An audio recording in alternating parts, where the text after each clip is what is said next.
Brésil retranché, Lula négocie avant un éventuel emprisonnement. Le bras de fer entre Lula et la justice n'en finit plus.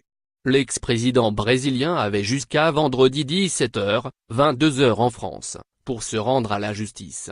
Il a choisi d'ignorer cette injonction. Luiz Inácio Lula da Silva, au pouvoir de 2003 à 2011, a été condamné à 12 ans de prison pour corruption. Le juge fédéral Sergio Moro l'avait enjoint jeudi de se présenter au siège de la police fédérale de Curitiba dans le sud du pays dans un délai de 24 heures pour commencer à purger sa peine.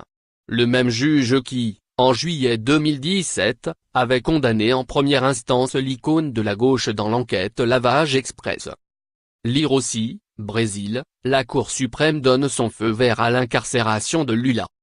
Mais depuis jeudi, l'ancien président de 72 ans est resté confiné au siège du syndicat des métallurgistes de São Bernardo do Campo, près de São Paulo, où étaient rassemblés des milliers de militants de gauche.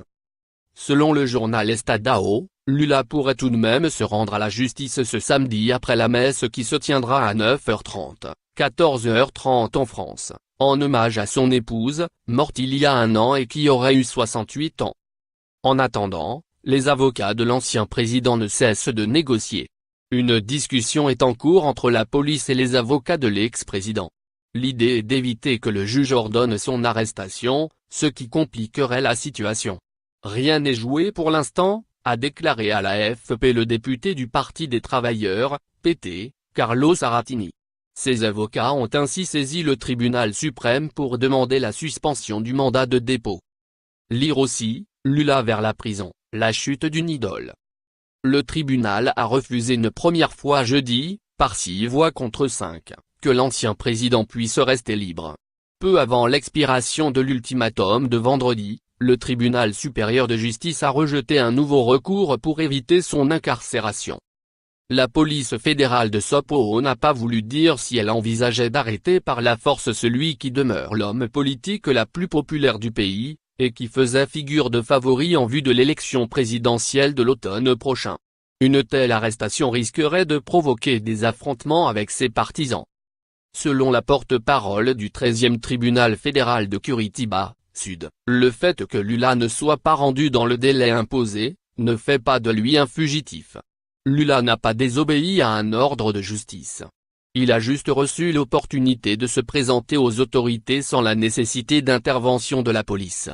Mais tout le monde sait où il ne se cache pas, ce n'est pas un fugitif, a-t-elle souligné à l'AFP avant d'ajouter, il ne peut être considéré comme fugitif que s'il est recherché par la police et qu'elle ne parvient pas à le localiser. Or, environ 30 minutes après la fin du délai, Luiz Inácio Lula da Silva s'est penché au-dessus du balcon du siège du syndicat afin de saluer les militants venus le soutenir. Lire aussi, Brésil, la présidence s'éloigne pour Lula. S'il se présente aux autorités à l'issue de l'office catholique en l'honneur de son épouse, Lula se retrouvera derrière les barreaux d'une cellule de 12 mètres carrés avec toilette et douche privative, au siège de la police fédérale de Curitiba, a priori avant un transfèrement. Le juge Moro a expliqué que la cellule de Curitiba avait été spécialement prévue en raison du statut d'ex-chef d'État de Lula, à l'écart des autres prisonniers, sans aucun risque pour son intégrité morale ou physique. Un luxe dans un pays tristement célèbre pour sa surpopulation carcérale.